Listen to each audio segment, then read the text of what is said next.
Ethan sat by his window, staring out at the empty street. Summer had come and gone, yet the warmth he remembered was missing. His best friend had moved away months ago, and every day since then had felt a little colder. Her name was Lyra. She wasn't from around here, not just from another town, not even from another country. She was from somewhere far beyond Earth, though Ethan only discovered that near the end of their friendship. For most of their time together, she was simply the girl who laughed when I thought stupid things. At first, he thought it was a coincidence. He would trip over a stone, think about how clumsy he was, and then there it was, a giggle, not his own, echoing in the back of his mind. When he asked her about it, she had smiled almost shyly and admitted the truth. She could hear his thoughts. And worse for Ethan, she could hear the embarrassing ones the most clearly. He remembered the first time he realized it fully. They had been sitting at the park, eating sandwiches. Ethan's mind had wandered, wondering if she would think he was strange for always picking the crust off his bread. Immediately, he heard that tiny sound, soft laughter, not unkind, but full of joy. "You're not strange," she said with another giggle. "You're just you." Back then, her laughter had made him feel exposed, but safe too. Now, without her, silence weighed heavy on him. He had never noticed how lonely thoughts could be when there was no one else to hear them.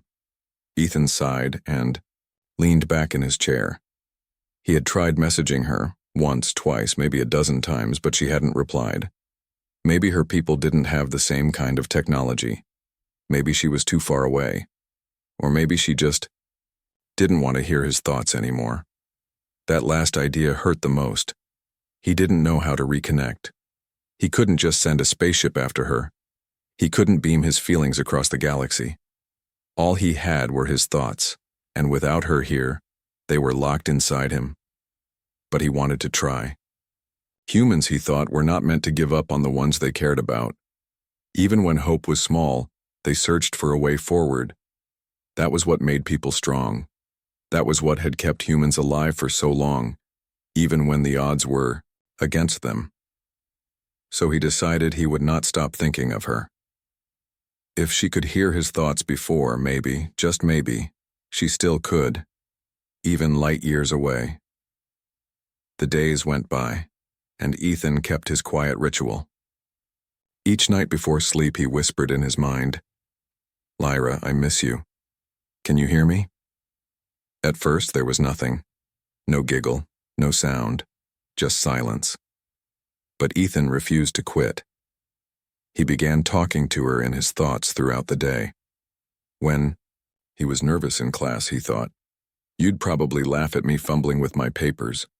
When he saw a funny video online, he thought, "You'd find this hilarious." When he felt lonely, he thought, "I wish you were here." He did this not because he knew she was listening, but because humans need connection.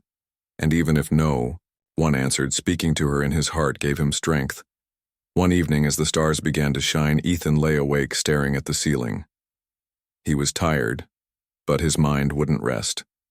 "Lyra," he thought, "do you remember the time you laughed so hard at me trying to juggle apples? I dropped them all and one hit my shoe. You said humans are funny because we don't mind failing as long as we can laugh about it. I guess you're right. I'm still trying to laugh, even without you here." For a long moment, there was silence, and then, just when he was sure he had imagined it, he heard it, a giggle. It was faint, softer than he remembered, but it was there. Ethan's heart raced. His eyes widened. He sat up in bed, hardly breathing. "Lyra?" he thought desperately. "Was that you?" Another giggle, like the echo of a memory, brushed through his mind. And then faint words, warm and playful. "Still embarrassing yourself, Ethan?" He laughed, tears stinging his eyes. "Always," he whispered aloud. In that moment, Ethan realized something powerful. Distance didn't destroy connection. Time didn't erase care. Humanity's greatest strength wasn't just survival. It was the endless hope to reach out even when the chances seemed impossible. Lyra might be far away, but somehow she still heard him. And that meant he was not alone. Ethan couldn't stop smiling the next morning. For weeks he had thought Lyra was gone forever, unreachable. But the giggle he had heard last night, faint and delicate, had broken through the silence. It was proof. Proof that she still listened. Proof that connection didn't always need wires, screens, or words. He carried that hope like a flame. Yet, along with the joy came something else. Nervousness. Because if she could hear him again, then she could also hear everything. Walking. To school, Ethan tried to keep his mind blank. Don't think embarrassing thoughts. Don't think embarrassing thoughts. Almost instantly he imagined slipping in the hallway, his backpack spilling open, and everyone laughing at him. And just like that, the soft echo of a giggle brushed through his head. He groaned aloud, covering his face with his hand. Seriously? I can't help it, Lyra's voice rang faintly in his mind. Your brain is so loud when you're nervous. Ethan laughed despite himself. You've been gone for months, and the first thing you do is laugh at me again. Symbio, things never change, she replied, her voice playful. But there was a warmth behind it too. For the rest of the day, Ethan couldn't focus on anything else. She was really there. She hadn't forgotten him. That night he sat at his desk, staring at the sky through his window. The stars twinkled faintly, and he wondered if one of them was hers. Lyra, he thought, I don't even know how far away you are.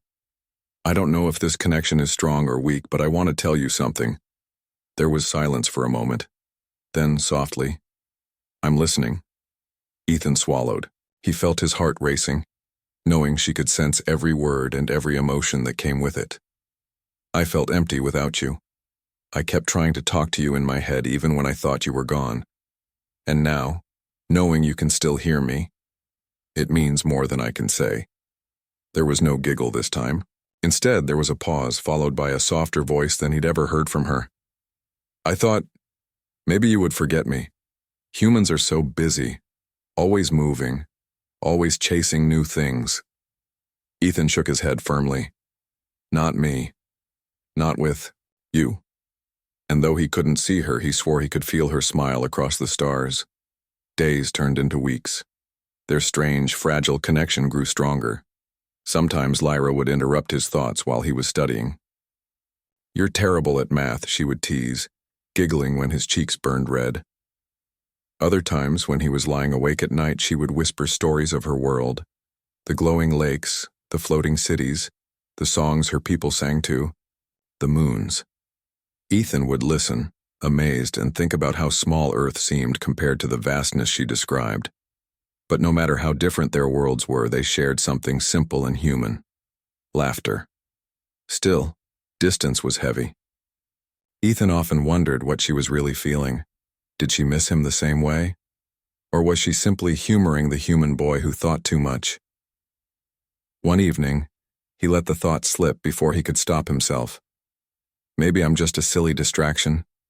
To you. This time, her response wasn't laughter. It was sharp, almost hurt. Don't say that. Ethan blinked in surprise. I'm sorry. I just thought. You thought wrong. She cut in, her voice trembling. Do you know why? I laughed at your embarrassing thoughts because they made me feel less alone. My people don't share feelings the way humans do. We don't make mistakes so openly.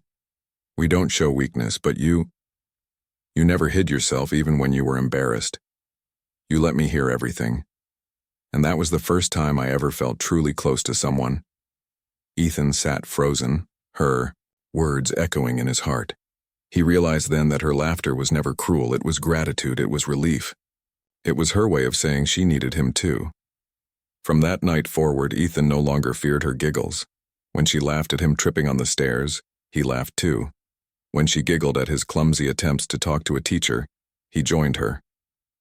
Because he knew now that those little moments weren't weaknesses, they were bridges.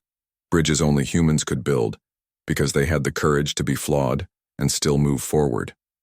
That was humanity's gift, turning embarrassment into connection, turning mistakes into memories.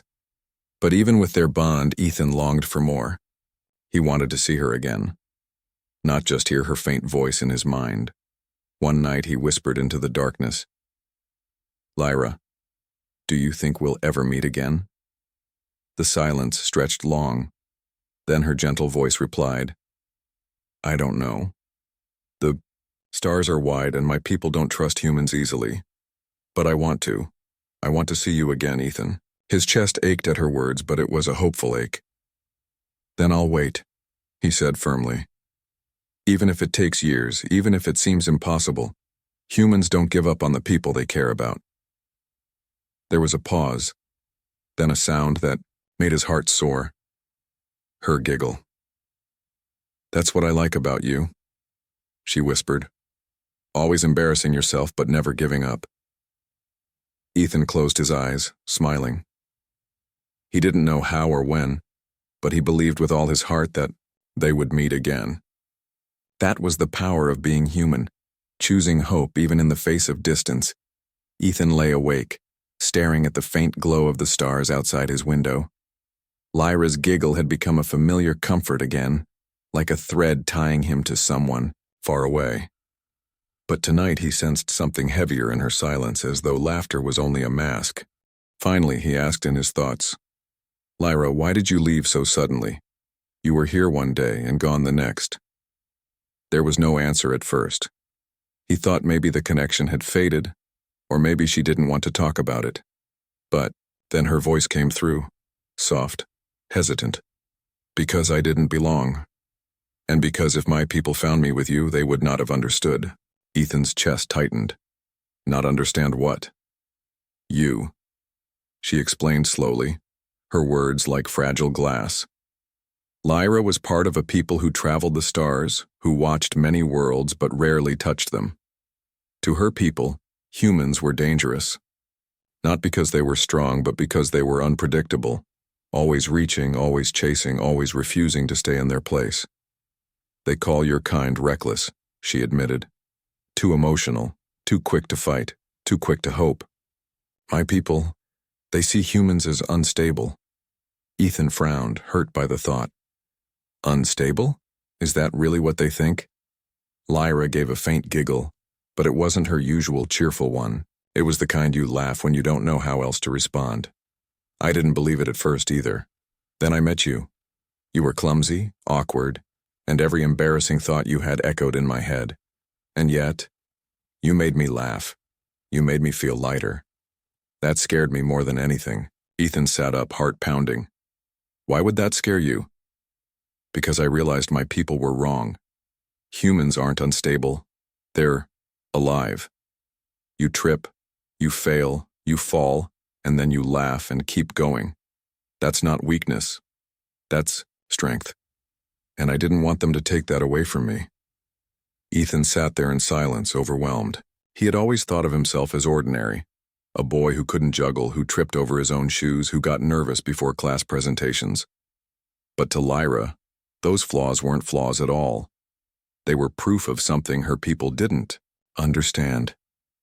He smiled faintly, even as his eyes stung. So you left because you were afraid they'd make you forget me. There was no giggle this time. Just a quiet, trembling, yes. For the next few days, Ethan carried her secret close to his heart. It made the distance between them feel even heavier. She hadn't just moved away. She had been taken by forces bigger than both of them. Entire civilizations, entire ways of thinking. But instead of giving up, Ethan felt something stir inside him. A kind of determination he didn't know he had. Humans didn't quit. That was what made them human. One afternoon, as he walked home from school, Ethan thought loudly on purpose. Lyra, if your people think humans are unstable, then I'll prove them wrong. I'll show them what makes us strong. Her voice came, amused and a little worried. How do you plan to do that from your little room on Earth? Ethan laughed, a little embarrassed, and of course she giggled right away. I don't know, yet. But I'll figure it out. Humans always do. We take small steps, and they turn into big ones. We dream, and somehow, we make it real. That's what we've always done. There was a pause. Then she whispered, That's exactly what frightens them. That night, Lyra told him more about her people. She spoke of shining ships that could cross galaxies, of laws that forbid contact with humans, of how carefully they avoided Earth. Most of them think you'll destroy yourselves before you ever reach the stars, she admitted. Ethan clenched his fists. Then they don't know us at all. Sure, we mess up, we fight, we embarrass ourselves, but we learn, we grow, and we never stop moving forward. Her giggle was soft this time, almost like a sigh. That's why I liked listening to your thoughts, because even when you felt small, you were still moving forward. The more they spoke, the more Ethan realized how much Lyra had carried on, her own. She hadn't just been a girl who laughed at his silly thoughts. She was someone who had chosen to defy her own people, if only in her heart, to believe in him, and that belief gave him hope. One evening, Ethan stood outside under the sky, staring at the stars. He held out his hand as though he could touch them. Lyra, he thought, one day humans will reach you. Not just me, not just in whispers, but for real. We'll build ships, we'll cross the stars, and when we do, I hope you'll still be there waiting. For a long moment there was no response. Then at last he heard it, the gentle, familiar sound that had started it all, her giggle, and with it her voice filled with something more than amusement. I'll be waiting, Ethan. Just don't trip on the way here. Ethan laughed, wiping his eyes. No promises. That night he felt closer to her than ever, even though she was still far away. Because now, he understood something important. Humanity's strength wasn't about power or perfection. It was about hope. It was about refusing to let distance, failure, or even entire civilizations stop them from reaching out to the ones they cared about. And as long as she kept giggling at his embarrassing thoughts, he would never give up. Ethan had grown used to the rhythm of their strange friendship across the stars. Some days the connection was clear, and her giggles filled his mind like music. Other days it was faint, almost like she was drifting away again.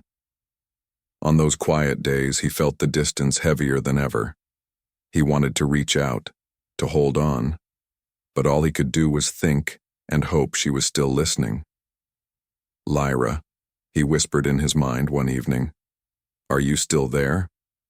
For a moment there was only silence.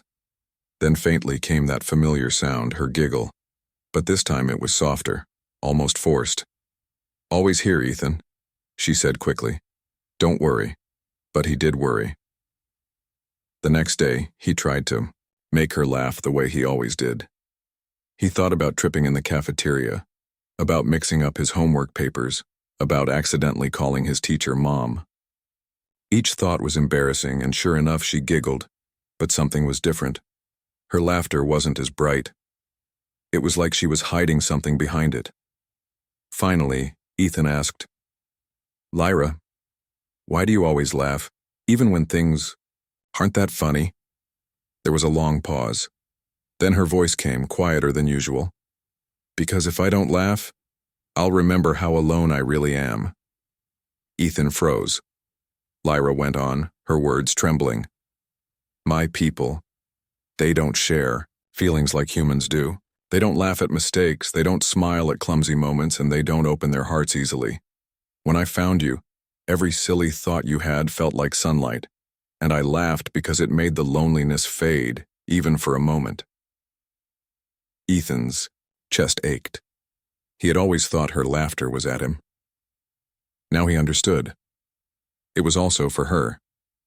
She wasn't laughing because he was embarrassing. She was laughing because, through his flaws, she felt less isolated. That night, Ethan sat on his bed deep in thought. He wanted to tell her something more important than jokes or clumsy memories. Lyra, he thought carefully, you don't have to laugh if you don't feel like it. I don't need you to pretend. I just want you to be real with me. There was silence. He almost worried the connection had faded again, but then slowly he felt her presence. You really mean that? She asked softly. Yes, Ethan said firmly. You don't have to hide with me. I don't mind your silence. I just want you to know you're not alone, even if all I can do is think toward the stars. For the first time, he didn't hear laughter. He heard something else, something even more precious, a quiet sigh of relief. "Thank you, Ethan." In the days that followed, their bond deepened. Sometimes, Lyra laughed as before, but now it was different. It wasn't forced, it was honest. Other times she stayed quiet, simply listening to Ethan talk about his day, his school, his dreams of seeing the stars. Ethan noticed she seemed calmer, less weighed down, and he felt proud, because this was something uniquely human. Humans knew how to turn weakness into strength. They knew how to laugh at themselves, but they also knew how to sit with someone in silence, offering comfort just by being there. One afternoon, Ethan was sitting under a tree in the park watching kids play.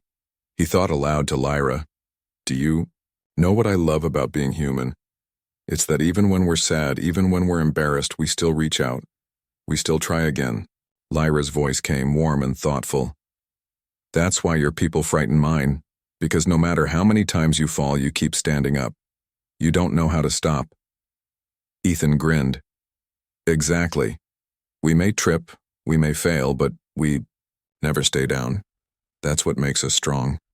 She giggled then, but this time it wasn't to hide. It was because she believed him. That evening, as the stars came out, Ethan thought about how far away she was. The sadness of distance was still there, it always would be. But the hope was stronger now too. "Lyra," he whispered in his mind, "one day, I'm going to find a way to see you again. Not just as a voice, not just as laughter in my head, but for real." Her reply came slowly, softly. "And when you do, I'll laugh right in your face, because I know you'll trip the second you step off the ship." Ethan laughed so hard he almost fell backward in the grass.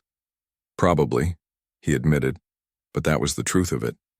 Humans weren't perfect.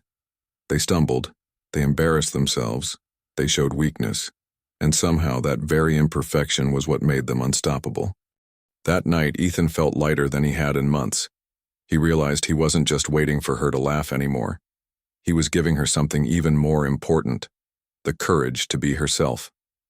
And that was humanity's gift, the ability to bring light, not by being flawless, but by being real.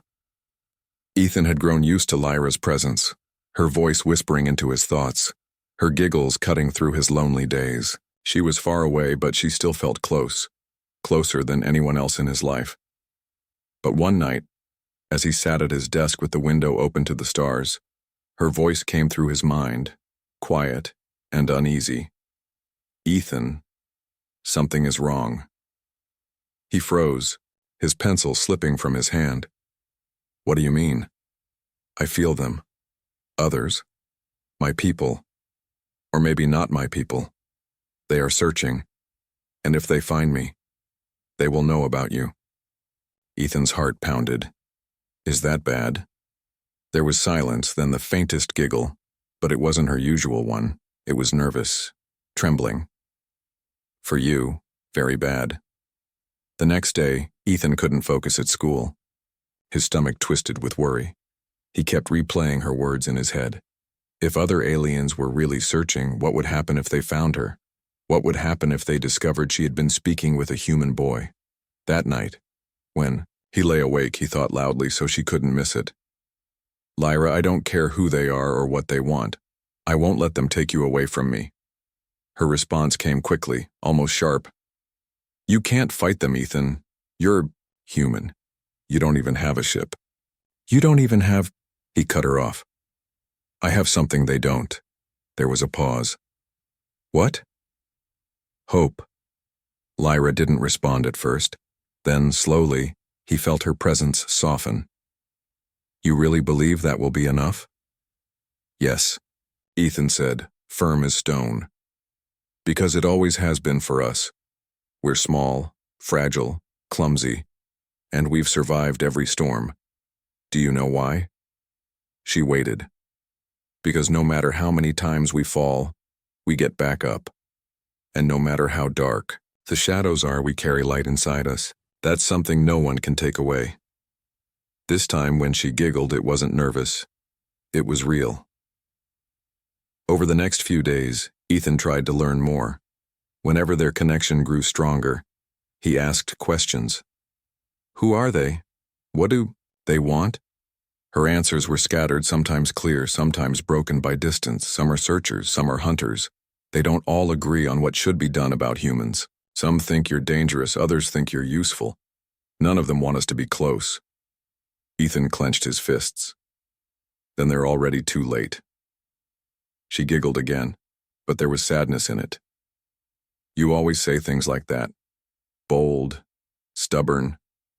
That's what makes you human, and that's why they'll never break me, Ethan said. One evening, as he sat outside under the stars, Ethan whispered in his mind, Lyra, what if they find you? What happens then? There was a long silence. Then her voice came, soft and almost breaking. Then I might have to leave you forever. Ethan's chest ached at her words. For a moment, he wanted to collapse under the weight of it. But he didn't. He couldn't. Instead, he lifted his head to the stars and spoke with all the strength he had. No. Even if they take you away, they can't erase us. They can't erase what we've shared. Do you hear me? You'll always carry my embarrassing thoughts, and I'll always carry your laughter.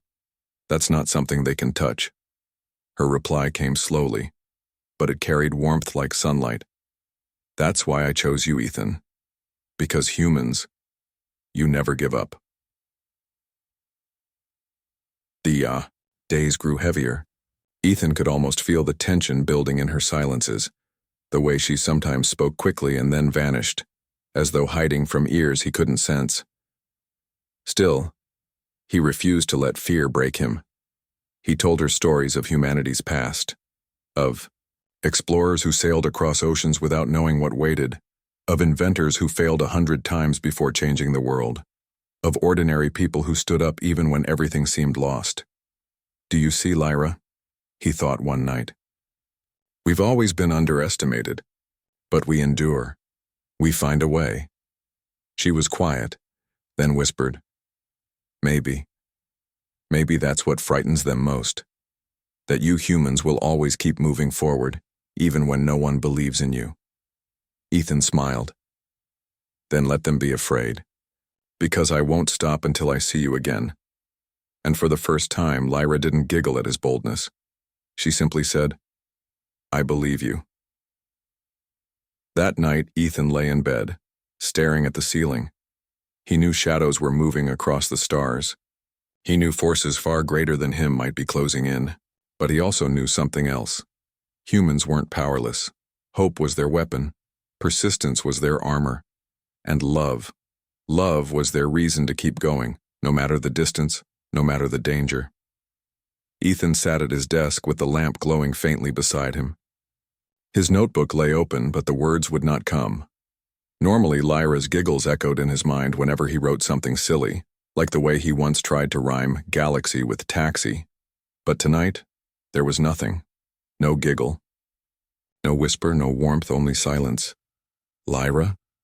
He whispered in his thoughts. Are you there? For a long while, the emptiness pressed against him like a wall. Then faintly a voice slipped through, fragile and strained. Ethan. His chest tightened. Where have you been? I thought. I'm here. But not safe. They are closer now. I can feel them. They are listening. Ethan swallowed hard. The shadows Lyra had warned about were no longer far away. They were here. For days the pattern repeated. Lyra would appear for a moment, whisper something broken and worried, then vanish again. Ethan would sit in his room, restless, afraid, and aching with the distance. He wanted to help her, but he didn't know how. He was just human. No starship, no power, no way to fight whatever hunted her. But one night, as he sat outside staring at the stars, something stirred inside him. He thought about his ancestors, people who once lived in caves staring at the same sky, afraid of the dark beyond their fires. They had no weapons to match the beasts of their world, no wings to escape, storms, no shells to protect themselves. And yet, humans had survived. Humans had always found a way, and so would he. Lyra, Ethan whispered into the night, pushing his thoughts toward her. Listen to me. I don't care if they're stronger. I don't care if they're faster. You are not alone, do you hear me? Not while I'm alive. There was silence. Then faintly he felt her, weak, trembling, but still there. You always sound so sure, why? Because that's what it means to be human, Ethan said. We keep walking forward, even when we're lost. We keep fighting, even when we're weak. That's who we are. This time her giggle was faint but real. You're so stubborn. That's why I like hearing your thoughts, even the embarrassing ones. The next night everything changed. Ethan was lying in bed when a voice, not Lyra's, pierced into his mind. It was deep, cold, and sharp like broken glass. Human. Ethan sat up, heart hammering. Who are you? The voice pressed against him like a storm. You are unworthy. You are fragile. Yet you touch what you should not. The girl does not belong to you. Ethan's fists clenched. His fear burned, but beneath it, a spark of anger rose. She's not yours either, the voice growled. You are small. A fleeting spark in the void. Step aside or be crushed. Ethan swallowed, but he did not back down. Maybe I am small. Maybe I'm fragile.